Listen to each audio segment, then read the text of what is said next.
You can't be serious, Dad, I said, my voice trembling as I stared at him across his massive mahogany desk.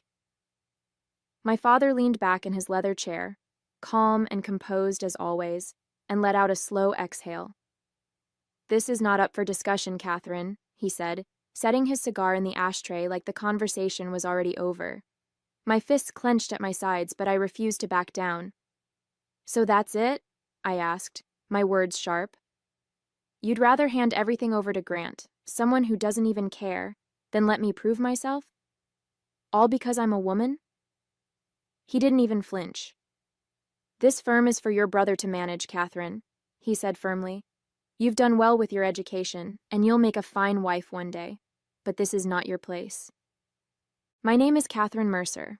I'm 26 years old, a Harvard-educated lawyer, and the daughter of Henry Mercer, owner of Mercer and Associates, one of the most powerful law firms in Dallas. My entire life has been about proving myself, excelling in school, debating my way to the top, graduating with honors, so I could follow in my father's footsteps.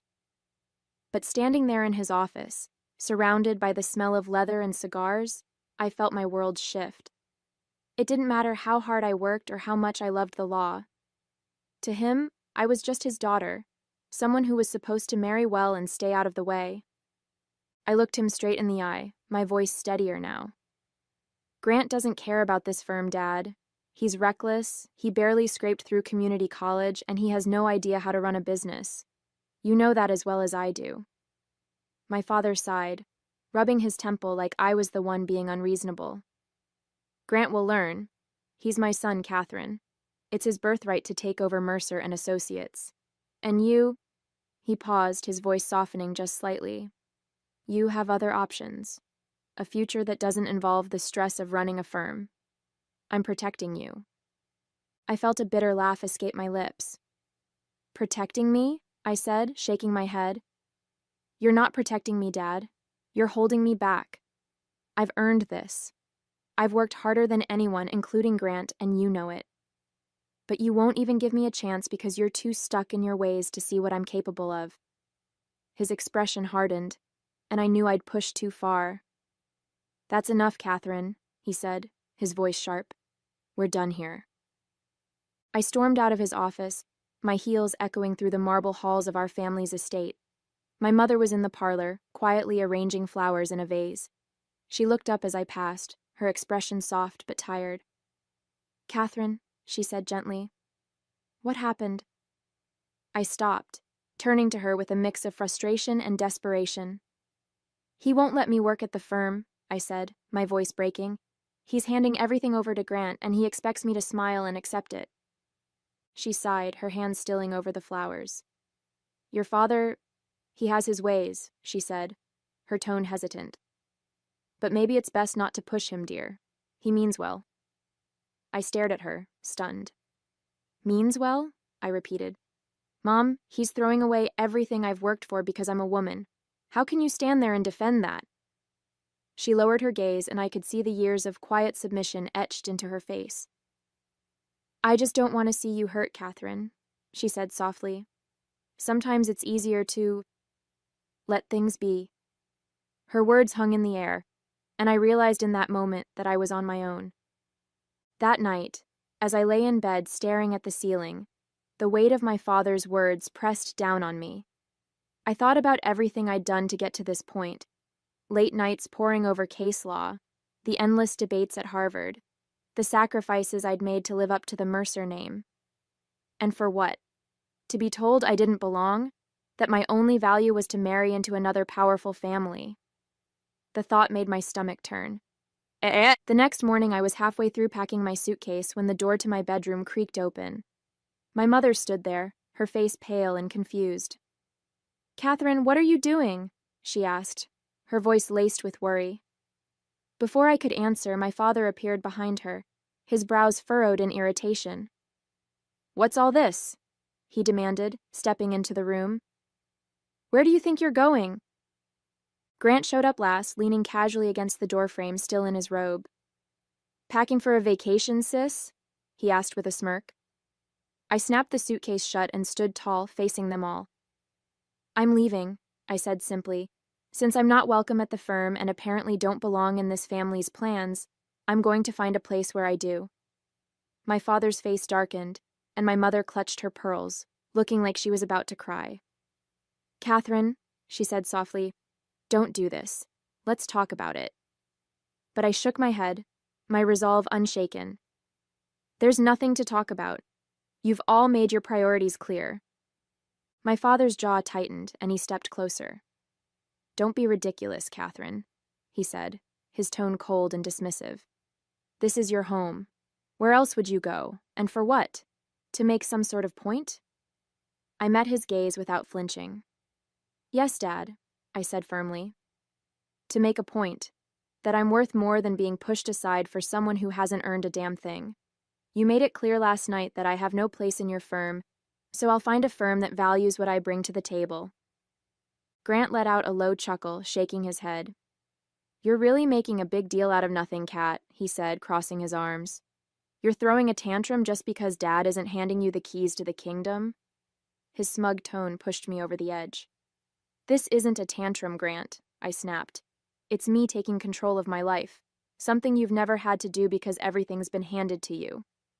My father raised a hand, silencing us both. Enough, he said sternly. Catherine, you're not leaving. You belong here with your family. I shook my head, picking up my suitcase. No, Dad. I belong somewhere I'm valued, and clearly, that's not here.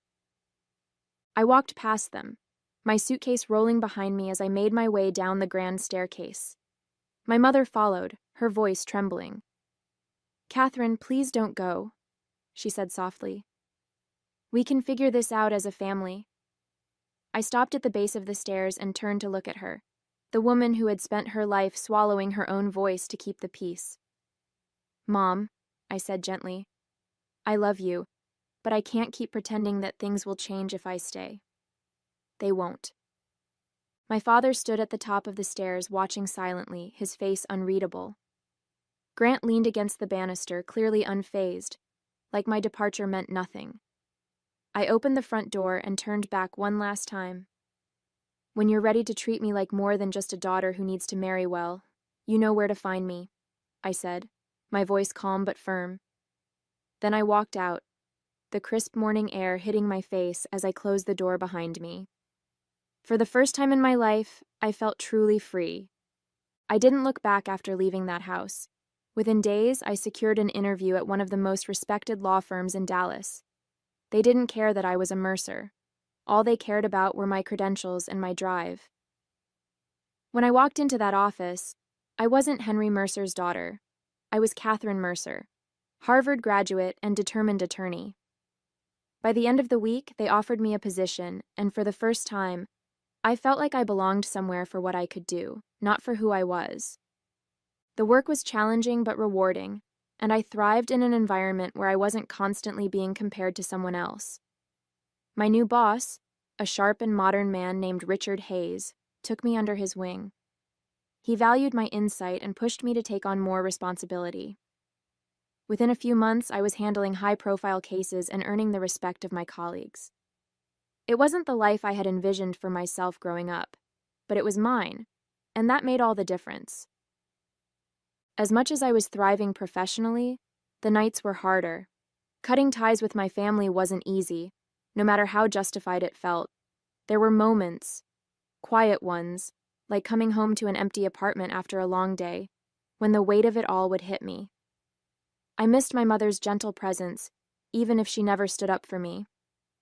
I even missed the chaos Grant brought to the house, as infuriating as he was.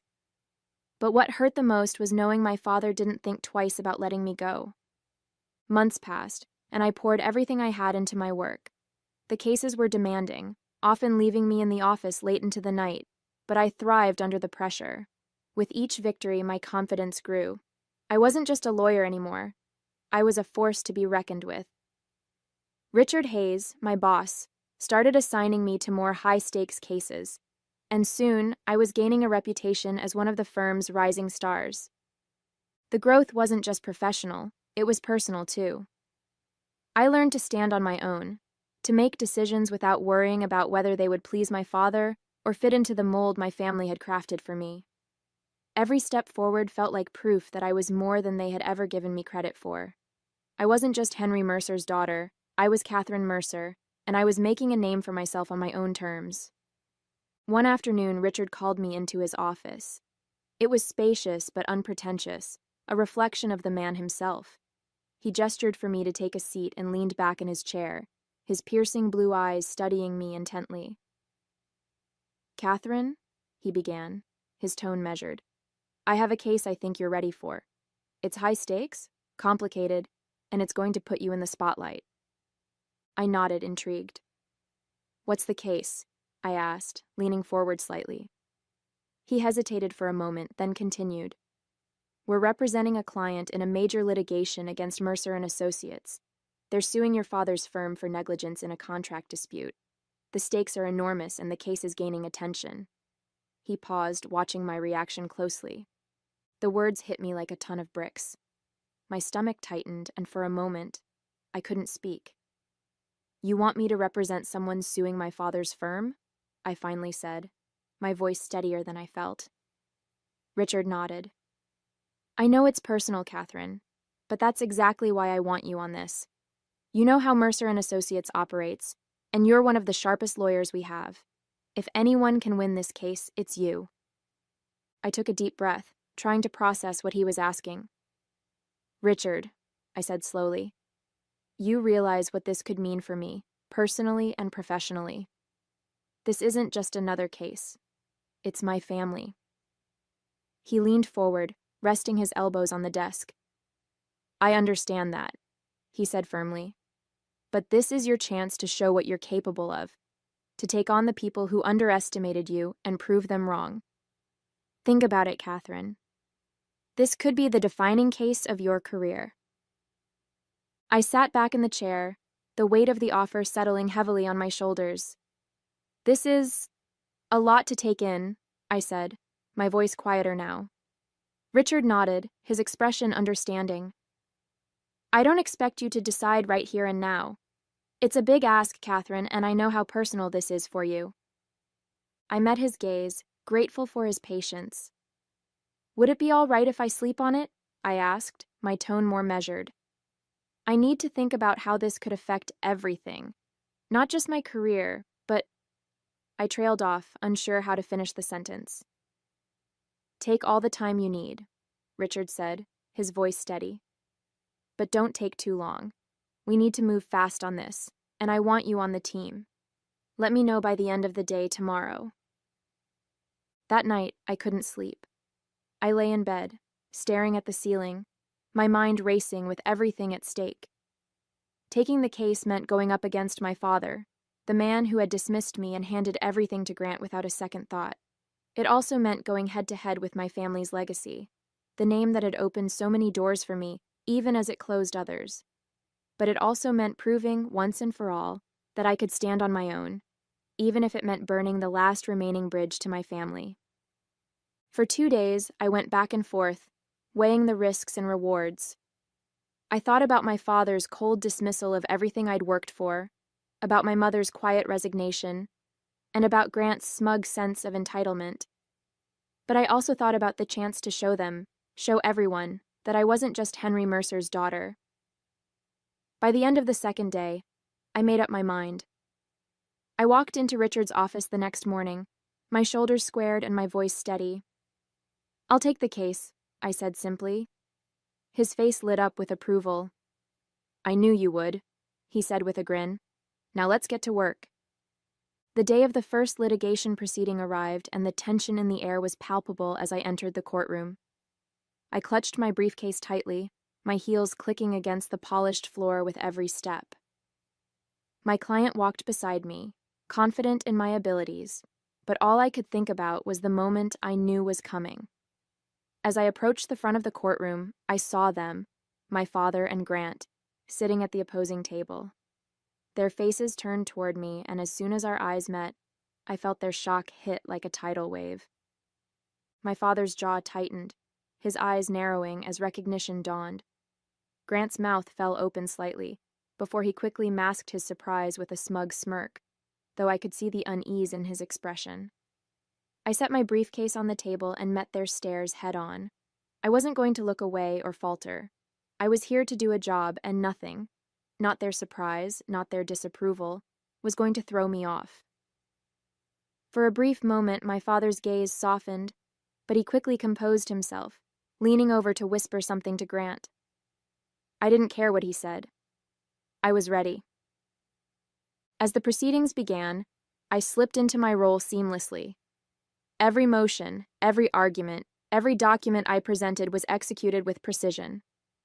I kept my tone calm, my demeanor collected, and my focus solely on the case.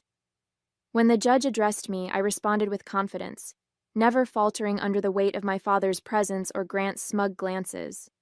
I wasn't Catherine, the daughter or sister in that room.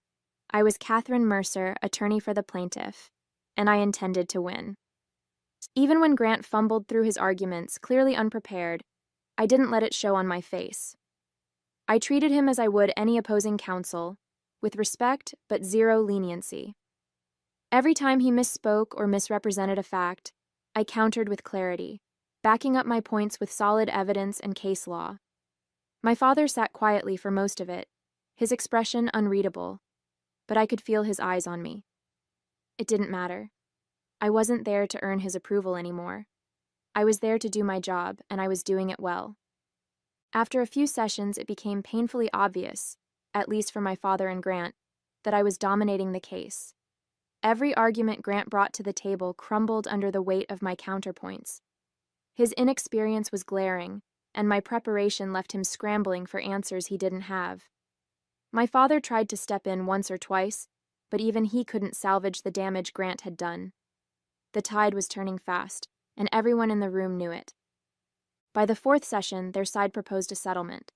I could see the frustration etched into my father's face as their counsel approached mine with the terms. After a few back-and-forth adjustments, we agreed to a resolution that heavily favored my client. As the paperwork was signed, I caught my father glancing at me from across the room. He looked defeated, maybe even regretful. Grant, on the other hand, avoided my gaze entirely, staring at the table like a chastised schoolboy. I didn't say a word to either of them. My work here was done, and I had proven exactly what I'd set out to. Usually, when a session ended, I would stay behind to wrap up with my client and exchange pleasantries with the other lawyers. It was something I always did, a small gesture of professionalism and respect, regardless of how contentious the case might have been. But this time, there was no opportunity. My father and Grant had already gathered their things and left the room without so much as a glance in my direction. No handshake, no word of acknowledgement, not even a curt, "Well done." It stung more than I wanted to admit. Even after everything, a part of me had hoped for some kind of recognition, some small sign that they'd seen what I was capable of and respected it. Instead, they walked away, silent and defeated, leaving me standing there with the weight of unfinished business pressing on my chest. I took a deep breath, brushed it off, and refocused on my client. I had won the case. That was what mattered. That evening, back at the firm, my colleagues greeted me with applause as I walked through the doors. Richard was the first to approach, clapping me on the shoulder with a proud grin. "Well done, Catherine," he said, raising a glass of champagne. "You were flawless in there.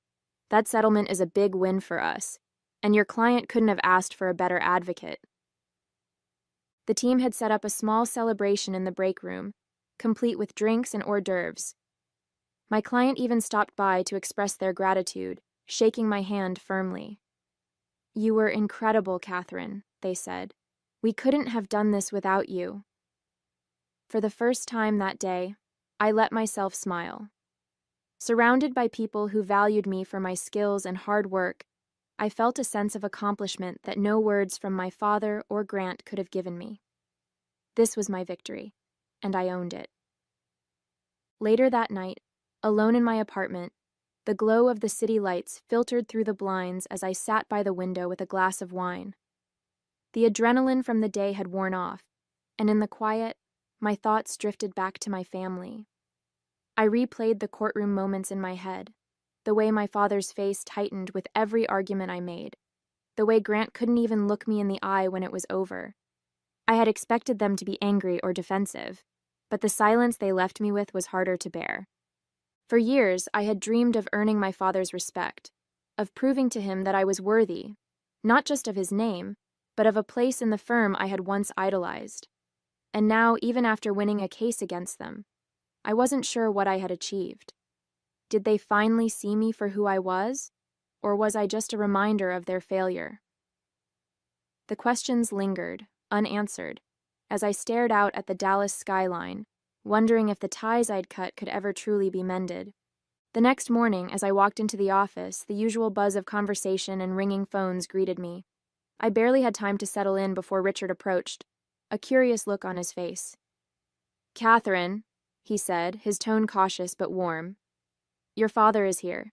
He's waiting in your office." The words stopped me in my tracks. "My father?" I asked, trying to keep my expression neutral, though my stomach flipped. Richard nodded. "He came in about 20 minutes ago. Said he wanted to speak with you. Take your time. I'll hold your calls." I thanked him, though my mind was already racing as I made my way down the hall. When I opened the door to my office, there he was, Henry Mercer, sitting in the chair across from my desk, his hands clasped tightly in front of him. He looked up as I entered, his expression unreadable, though the slight furrow in his brow betrayed something. Regret, maybe? "Catherine," he said simply, his voice quieter than I'd ever heard it. I closed the door behind me, unsure of what to expect. "Dad," I replied, keeping my tone even. "What are you doing here?" He stood up slowly, brushing his hands down his suit jacket as though trying to steady himself. "I came here to talk," he said, his tone measured but serious. "To say some things I should have said already." I walked over to my desk, setting my bag down carefully. "All right," I said, folding my arms. "I'm listening." He hesitated, glancing out the window before turning back to me. "You were brilliant in that courtroom, Catherine," he began, his voice softening. "I've seen a lot of lawyers in my time, some of the best in the business, and what you did, it was remarkable. You were prepared, professional, and relentless. You left no doubt about who the better lawyer was." His words caught me off guard, but I kept my expression steady, waiting for him to continue. "I've spent so much of my life believing that legacy meant keeping things the way they used to be," he said, his voice tinged with regret. "That a son should take over what the father built. I thought I was doing the right thing, pushing Grant to step up, even when I knew deep down he wasn't ready, or willing." He ran a hand through his silver hair, sighing deeply. "But I see now that I've been wrong. You've worked harder than anyone, Catherine. You've earned everything you have, and I failed to recognize that. I failed you." I blinked, unsure how to respond. This was the man who had spent years dismissing my ambition, telling me to settle for a life that didn't match my dreams. And now he was standing here, admitting he was wrong. "Why now?" I finally asked, my voice steady but cautious. "Why are you telling me this now, after everything that's happened?" He met my gaze, his blue eyes filled with an honesty I hadn't seen before. "Because I saw what you're capable of," he said simply. "And I realized I've been a fool. Grant isn't ready, and he may never be. But you've proven you have what it takes, not just to succeed, but to lead." He stepped closer, his tone almost pleading. "Catherine, I'm asking you to come back, to take your rightful place at Mercer and Associates. The firm needs you. I need you." The words hung in the air, and for a moment, I didn't know what to say. I had spent so long fighting for this moment, dreaming of hearing those words from him. But now that they were here, I wasn't sure if I wanted them. "What about Grant?" I asked finally. "What happens to him?" My father's face tightened, and he nodded slowly. "Grant will stay, but he'll take on a role more suited to his skills. This is about you, Catherine. It's about giving you what you've always deserved." I took a deep breath, letting his words settle for a moment. "I need time to think about this," I said finally, my voice calm but firm. "It's not something I can decide right away. A lot has happened, and I need a few days to figure out what's best for me. My father nodded, his expression serious but understanding. Of course, he said. Take all the time you need. I'm not asking for an answer today. I just needed to say my piece. He moved toward the door, but before he left, he turned back to face me. Catherine, he said, his tone softer now. I know I haven't said this enough, or maybe ever, but I am proud of you. Watching you in that courtroom. You were better than I ever was. Better than I could have imagined. His words hit me harder than I expected, and for a moment I just stared at him, unsure of how to respond. He gave me a small, almost hesitant smile before turning and walking out of the office, leaving me alone with my thoughts. As I sat at my desk, his words echoed in my mind. Better than I ever was. For so long I had fought to prove myself to him, to show that I was more than just his daughter, that I was capable, strong, and deserving of respect. And now, hearing those words, I felt a surge of pride that I couldn't ignore. This wasn't just about him anymore. I was proud of myself, for standing my ground, for thriving on my own, and for showing the world, and my father, exactly what I was capable of. Now it's late at night, and I'm lying in bed, staring at the ceiling, thinking about what to do. My father's offer is everything I've worked for, everything I thought I wanted. But going back would mean stepping into a world where I was once dismissed, where I'd have to navigate the shadows of old wounds and fractured trust. It would mean working alongside Grant, knowing how little he values what we both stand to represent. And yet, staying where I am has its own challenges. This firm has been good to me, and I've grown here in ways I never imagined. But it's not my legacy. It's not Mercer and Associates, the place I dreamed of running since I was a little girl. If I go back, I'd have a chance to shape that legacy on my terms, to prove that the name belongs to me just as much as anyone else. I haven't made up my mind yet. The choice feels impossible, and the weight of it keeps me awake. But maybe you can help. What would you do in my situation? Please share your thoughts in the comments. I'd love to hear your perspective. Hey there! Did you like the story? If you did, don't forget to hit the like button and subscribe to the channel. It helps us a lot and makes sure you won't miss out on more great stories we share here. Thank you for watching, and we'll see you in the next one.